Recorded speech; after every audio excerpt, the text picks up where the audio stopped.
Good day and welcome to today's program of On Call. We took a bit of a break for just a few weeks to allow the doctor and facilitate his busy schedule. So we were running some repeats for, just a few weeks. But we are back, we are in the studio, and we thank God.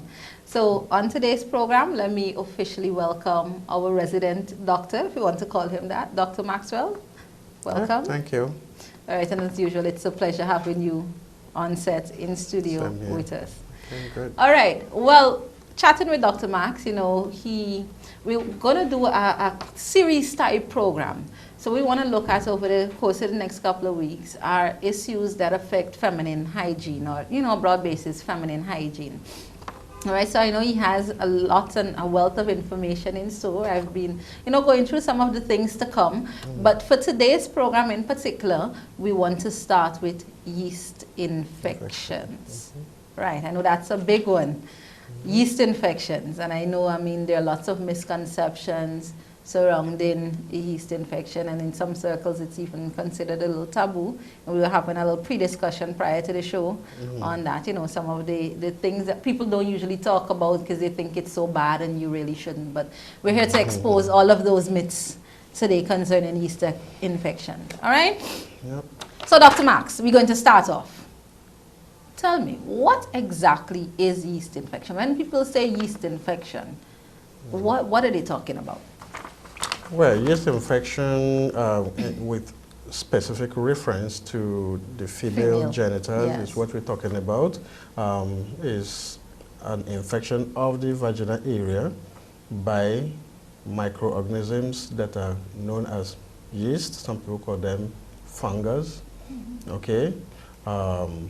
Although there are other types of yeast infections, depending on which part of the body they infect. You could have yeast infection in your head, in your mouth, in your body, in your toes, on the nails, so there are different types of yeast infection, but the one we're talking specifically today is vaginal yeast infections, which is otherwise known as vaginal yeast infection or candidiasis or, vaginal candidiasis. So that is basically what yeast infections do. They are caused by a particular type of yeast because there are different species of yeast as well. Okay, but the one that we focus more in this regard is the Candida albicans. That is the name, the microorganism that causes yeast infection is called Candida albicans. So we call it candidiasis. Just to stray away a little bit, and I know this is going to sound absolutely silly on television, but it just popped into my head and I remembered. I remember as a young girl growing up, I think the first time I heard the words yeast infection, I was completely confused because in my mind I'm thinking, yeast is the thing you use to make bread. So I couldn't understand how somebody could have a yeast. I wanted to know if maybe they had too much of the active ingredient in the bread. Right. So I know it sounds really weird, but I just remember that as you were talking. So, all right, but it's different from that kind of a yeast. That yeast is what we use in food and bread, baking, and all those other stuff to more or less bring up your dough and stuff like that. Different. Completely different. This yeast is microorganisms that are not physically seen with your naked eyes, but you can see them microscopically, and they are microorganisms that thrive in some environment and cause problems. Excellent. Thank you so much for that clarification, Dr. Max. Good. All right, so we'll continue. But okay, so tell me, yeast infection, vaginal yeast infection. All right. Who gets vaginal yeast infection? Practically any woman can get it. And as a matter of fact, more than 75% of all women in their lifetime will end up with yeast infection at some point in their life. So it's that common. It's a very common, situation that women have to deal with. You said 75% of women. Yes.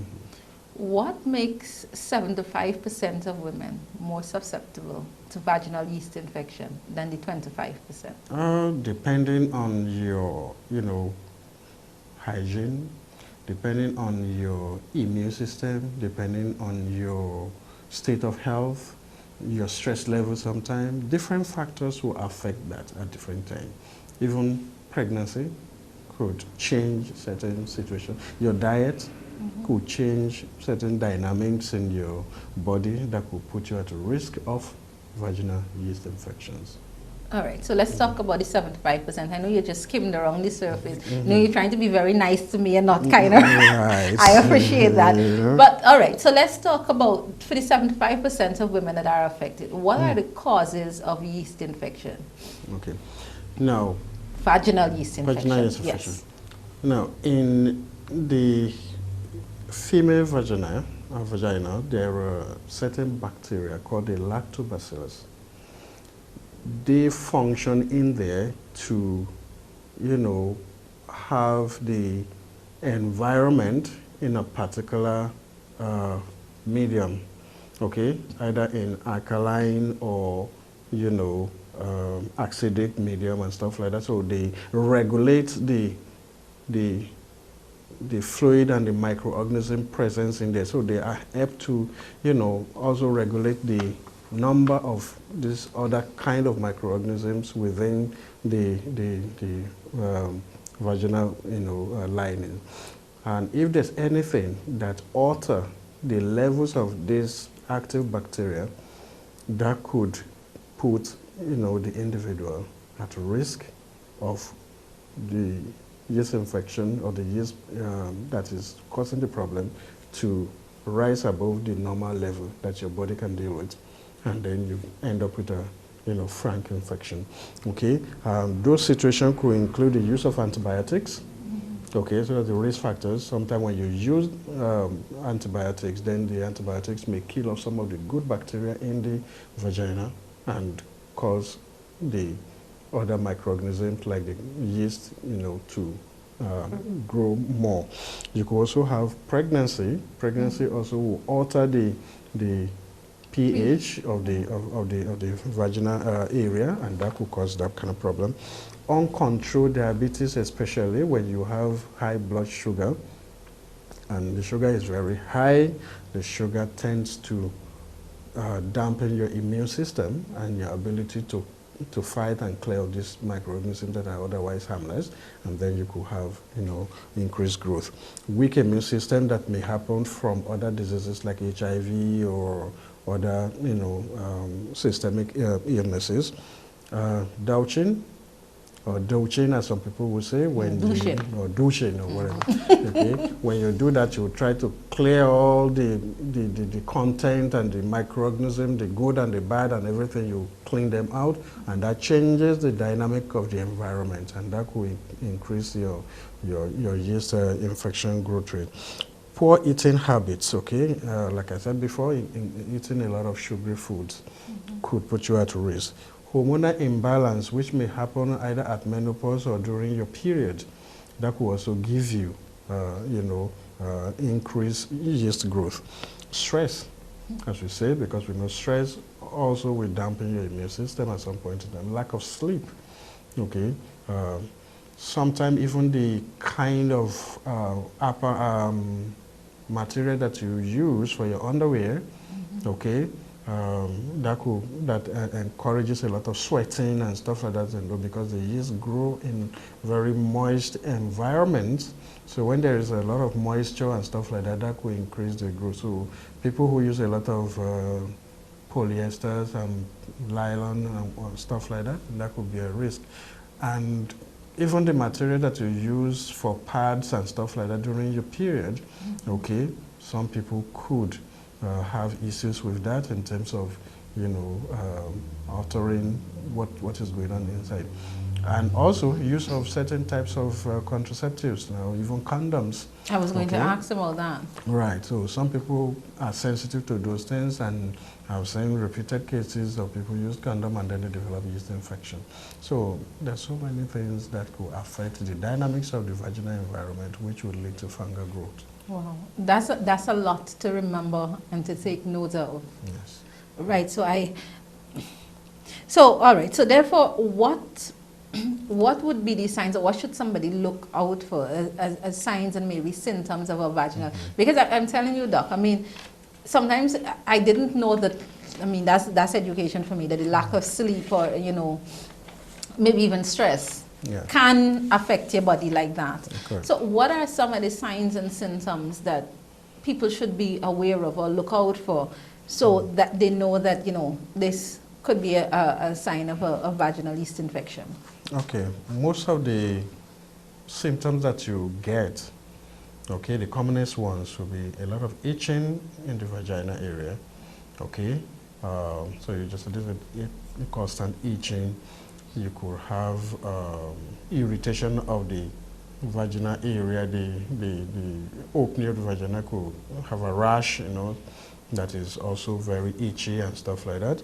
And they could get sore, okay? Because once the area is sweaty and moist and irritated like that, then the skin could get, you know, irritated and break down, and then there's a lot of soreness. And with the soreness will be a lot of pain, okay, that will come with it, especially during sex. So you could have a lot of painful sex and stuff like that.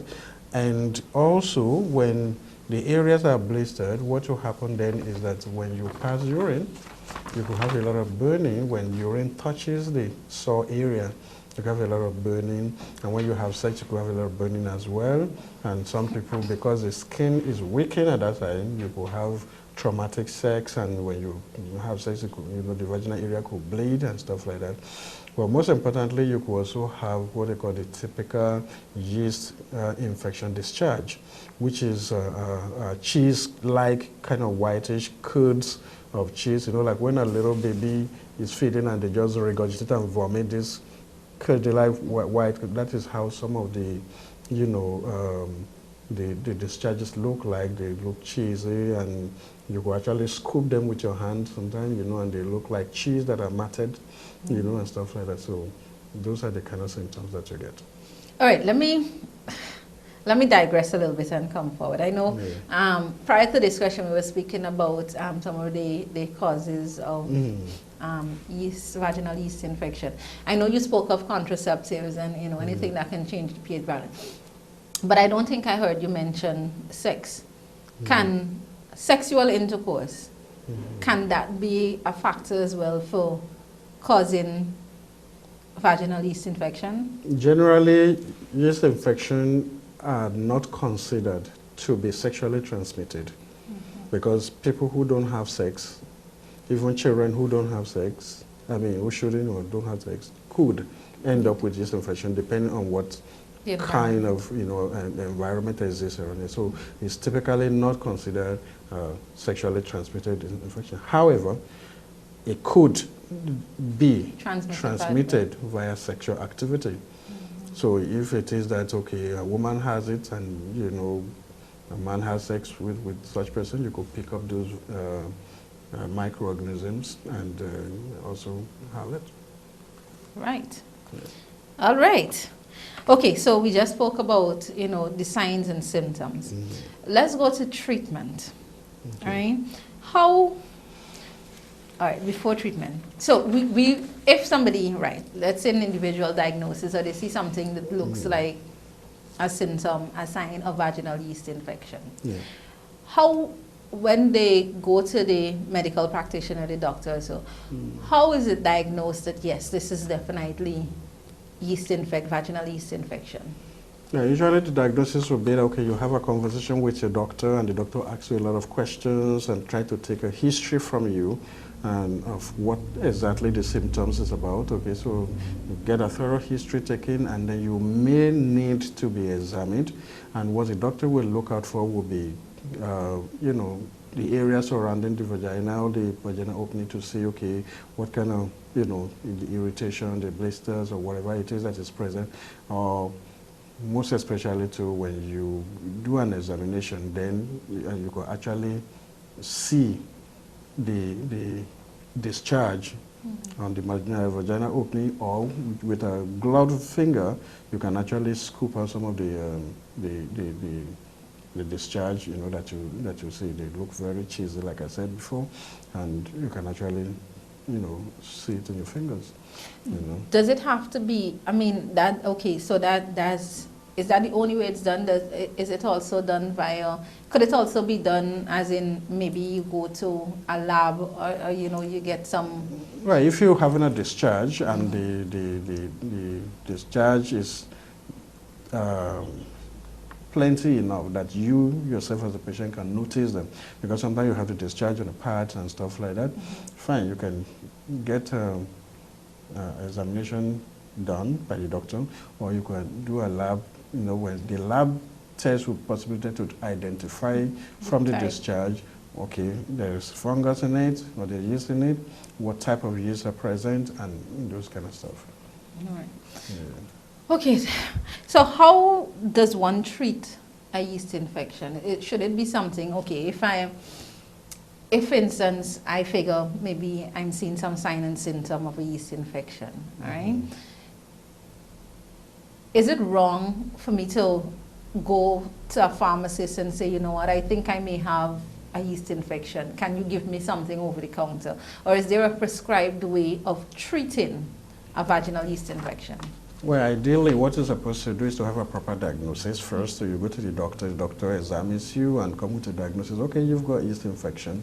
And then this is how to treat it. There are different categories of things that we can use, being oral medication, creams, and things that you can insert into the vagina to treat the infection from, you know, different dosages to different courses in terms of duration of, you know, of therapy.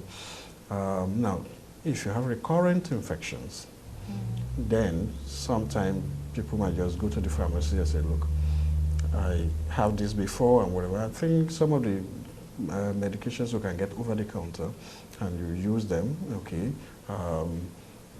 However, you need to be sure what you're doing, and you need to be sure when you could use what, because it's not all of them that may be safe at all times, especially if you're pregnant. Okay, so it may be advisable to let your doctor know what is happening, and then you can get those medications, you know. Okay, don't self-medicate. It's preferable not to self-medicate. Yeah, ideally not. All right. This is a question I came up with. I came across as I was, you know, trying to get some background information and so on. I know it's not something you mentioned, but it's a question that has been asked, and so I just want to throw it in, just to know, so that at the end of the day we have no ambiguity, no unanswered questions. Is it possible for people to get vaginal yeast infection from breastfeeding? No, I don't think so. I've never seen a case of that. However, yeast infection may happen in children, and these are not sexually transmitted stuff. These are extremes of life. The very young and the very old, they could have what they call oral candidiasis, which we call thrush. Okay, they could have that, but it's not something that you can transfer from breast milk and stuff like that. However, if you have oral sex, okay, with somebody who have yeast infections, you can pick up that microorganism, depending on what kind of oral sex you have. Okay, if somebody have the candidiasis in their mouth and you have oral sex with them, you can pick up the germ. Okay? Okay. All right. So we are going to take a short break, and we are going to be right back with this very interesting topic on call this evening, vaginal yeast infections. We'll be right back. Stay tuned. It's time to take a no-U.S. visa cruise with the experts Cruise and Rail Travel. Cruise on Pullmantur Horizon for 8 days and 7 nights, including Santo Domingo, La Romana, St. Martin, Guadalupe, Martinique, and Margarita Island. All-inclusive style with all food and drinks free. On our cruise, kids between 6 months and 2 years sail absolutely free. Kids 2 to 16 years traveling with adults pay reduced rates. Book early and lock in great rates. The basic cruise package includes airfare, cruise fare, ground transfers, and applicable taxes. We welcome all groups. For more information, call 868-631-8785 or go to the booking link on our website, www.cruiseandrail.net. Find us on Facebook or Twitter at Cruise and Rail. Cruise and Rail Travel, showing you the world, taking care of you. Staterooms are subject to availability, terms and conditions apply. Welcome back to today's program of On Call. In studio with me, as usual, it's Dr. Maxwell Adeyemi, our resident on-call doctor. And this evening we are discussing vaginal yeast infection, and this is all in connection with this series that we're embarking on to deal with issues concerning feminine hygiene. Right, so we're now back from a break, and we are going to continue. Our last question was on treatment for vaginal yeast infection, and the fact that really you should not do self-medication and prescription, just go to any pharmacy and get it over the counter, but really you should do it in consultation and collaboration with your medical practitioner, your doctor. Right, Dr. Max? That sums it up? All right. So we're continuing. Yeast infection. If someone realizes that they have vaginal yeast infection, they've been diagnosed, and it's a married couple, of course. One party, I mean, for whatever reason, maybe the diet, maybe stress, for whatever. Does the spouse need to get treated as well? Ideally, yes. Okay, so whenever you have vaginal yeast infections like that, usually the women do a lot of carrying of the microorganism in the vagina, because the vagina will act as a reservoir. So a lot of time they have it, and it might be there, and during sexual activity it may be transmitted to the guy, and so they could have some of the burning, and as well those of them who are uncircumcised, because you could have the germs lodging in the foreskin and stuff like that. So ideally you should get treated. That's what we call a contact treatment. All right, so it doesn't take much to do the treatment. You just treat your partner, and that's it. All right. What does, I've heard it bandied about that women should use lots of yogurt. How does yogurt factor into treatment, feminine hygiene, vaginal yeast infection? What is the relationship there? I think what yogurt does is, it has the ability to change the internal environment within the vaginal area and make the microorganisms uncomfortable, or make the environment unconducive to their replication and growth, so that the microorganism load can be suppressed. All right, so it just deals with either the alkalinity or the acidity of the area, and making the environment unsuitable for the multiplication of the microorganism. Really. So, Dr. Max, would you go so far as to say that frequent consumption, use of yogurt, can actually help prevent vaginal yeast infection? Well, like I told you, there are so many other risk factors involved in development of yeast infection. So if you know that you are at risk, it's one of the things that we advise. That doesn't mean everybody keep consuming yogurt endlessly, recklessly every day, However, if you know that you are at risk of such, then this is one of the measures that you can take to minimize your risk. It's like some people taking antibiotic. When they take the antibiotic, it does nothing to them. But some, as soon as they take any type of antibiotic at all, they develop a yeast infection. So some of them they'll take yogurt with it. Some, as a precaution, will give them an antifungal tablet with the antibiotic, just to prevent the yeast infection. What should someone do if they find they are having repeated instances of vaginal yeast infection?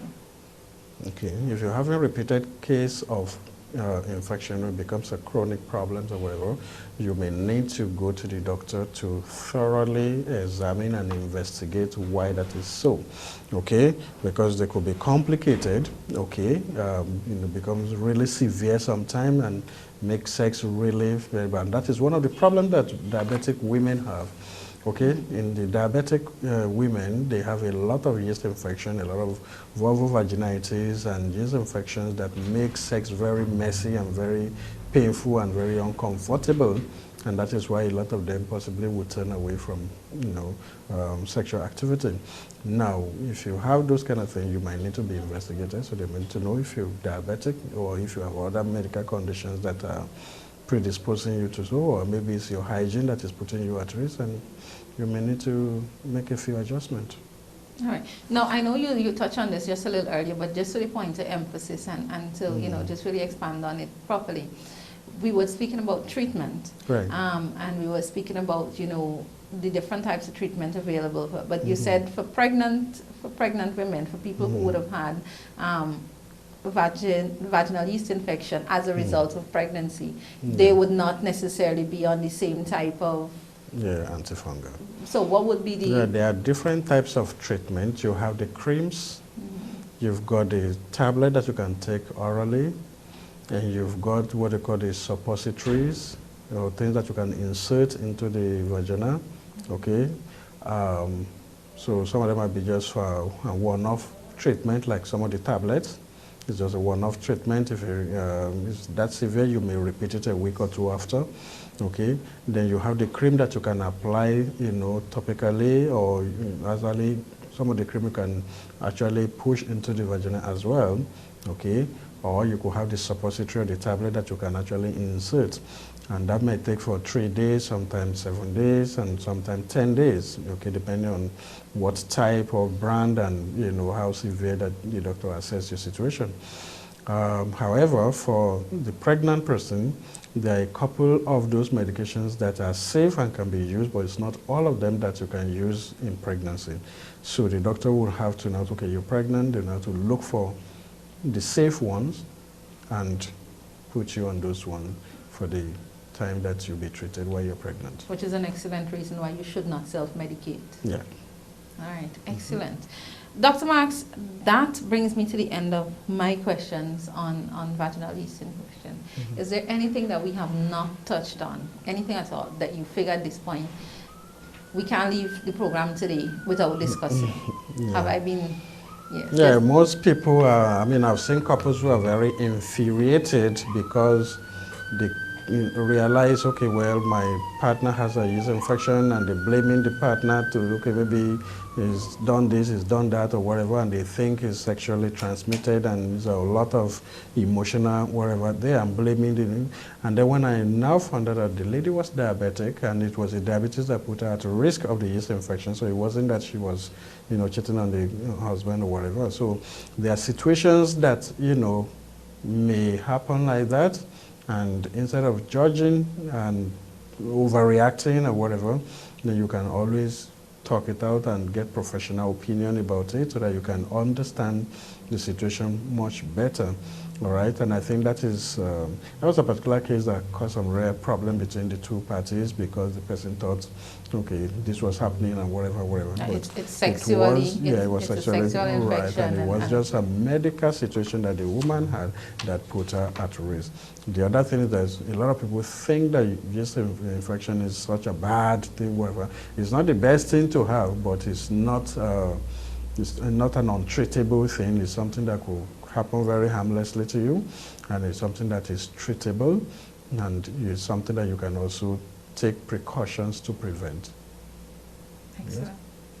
Thank you so very much, Dr. Max. Good, thank you. And as usual, thank you, viewers, for tuning into today's program of On Call. Join us again next week, same time, same place, as we continue in another with the series of feminine hygiene. Thank you so much, Doctor, and thank you so much for being with us today. Have a great evening.